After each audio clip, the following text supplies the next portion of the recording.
The Assad regime does not like unexpected visitors in Der'a. We went in on a government trip. This is the town where the uprising started last March. A bust of the first President Assad dominates the office of Dera''s governor. Hafez al-Assad mastered Syria with a rule of iron. His son, President Bashar, still promises reform. But in adversity, he's using his father's methods. The governor, like Bashar, blamed a foreign conspiracy. If you had the consent of the people here to govern, why would it be necessary to have all these checkpoints, sandbags, guns, soldiers? I'm not saying they're all our supporters, he said. There are protesters and there are armed people. He said there are also those who kill for money and they use drugs. Gaddafi in Libya said that people using drugs were involved in the demonstrations there. I won't talk about Gaddafi, he said. We're in Der'a. On the streets, the people at this stall were well aware of the cameras and the government's security escort with us. No problems here, said the owner. Syria is in its worst crisis since independence in 1946.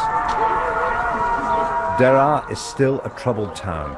Almost a year after the arrest and torture of children led to the first big protests against President Assad. They were after prayers at the Omari Mosque. It's a symbol of the uprising, which is why the army is in control here now. A group of men called to us when they saw us and said, "Come up here, come and talk to us." But then I think they also saw that we were with a group of secret policemen. They've disappeared.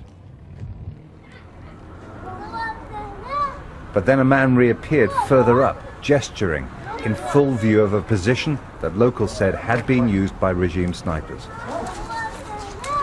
Our escort stayed back, so they gained confidence. The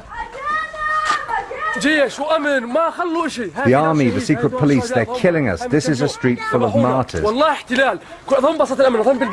Come see for yourself. He's saying that there are security men, there are army all over the place. The Assad gangs are killing people, he said. They'll break into our houses and arrest us after you've gone. They said 18 had been killed in their street in 10 months of the uprising. That's a portrait of her 13-year-old brother, who they said had been shot by the security forces. Here and across the country, neither side has been beaten, and for now, neither can win. Unless there's a political deal, Syria will continue its slide into civil war. Jeremy Bowen, BBC News, Der'a.